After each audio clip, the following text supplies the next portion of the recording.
Today we are looking at a deadly fungus outbreak in Washington state.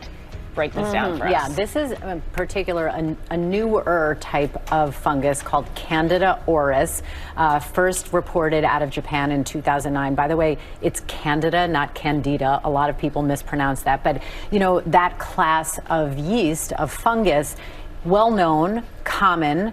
This particular kind, auris, you know, different strain, different family of yeast, much more likely to affect patients who are hospitalized and with compromised immune systems, also sick with other conditions that put them at greater risk. But it has a very high mortality rate, and we don't have a lot of antifungal medications in the pipeline or that work against this newer, more resistant, more deadly type of fungus. So I think we have to remember, when you talk about microbiology, infectious diseases, there's viruses.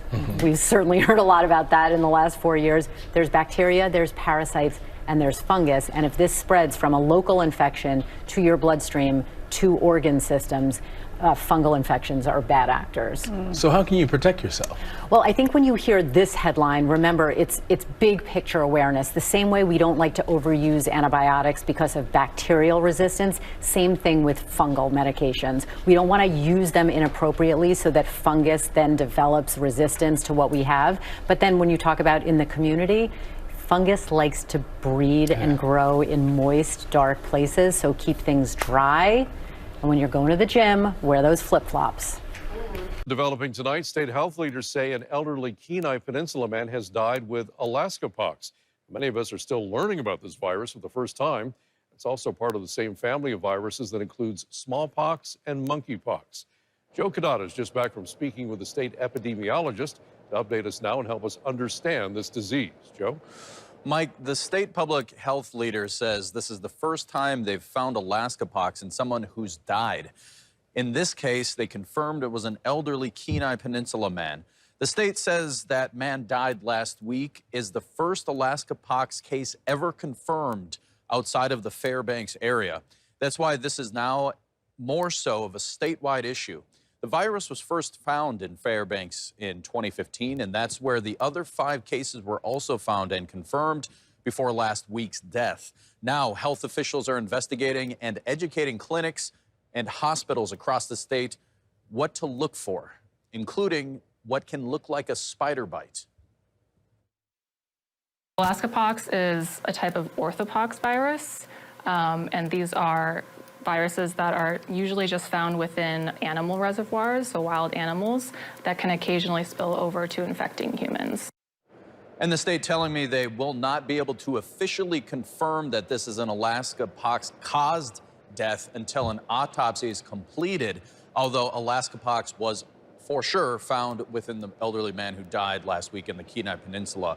And we posted that full state bulletin with all the information you need to know about this right now. That's live right now at alaskasnewssource.com and on our mobile app. Mike?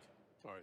A health alert tonight as a measles case has now been confirmed in Maricopa County. It comes at a time when measles is on the rise across the United States and overseas. ABC 15's data analyst Garrett Archer takes us inside the numbers and why even one case here is a concern.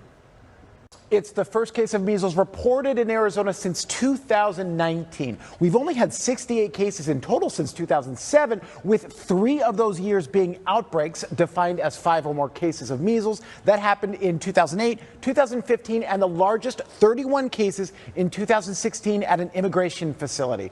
The reason health officials notify the public of even one case, it's fully vaccine preventable, and it's also one of the most contagious diseases we know of. Almost 10 times more infectious than COVID-19.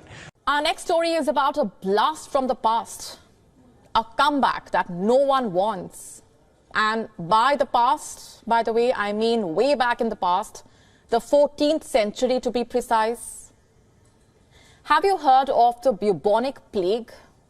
Well, it wreaked havoc in Europe in the 14th century. So why am I talking about it tonight?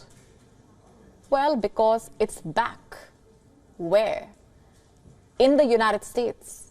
Oregon has reported its first human case of bubonic plague in over 8 years. This is a scary development, and tonight we will tell you all that you need to know. But first things first, what exactly is bubonic plague? It is an infectious disease, and how does it spread? It spreads mostly to human beings through infected fleas that travel on rodents. Symptoms include high fever and swollen lymph nodes or buboes. That's where the disease gets its name from.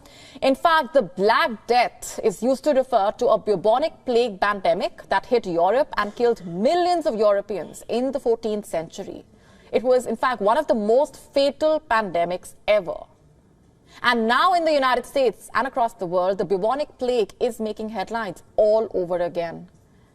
In Oregon, a local resident got infected. How did that happen?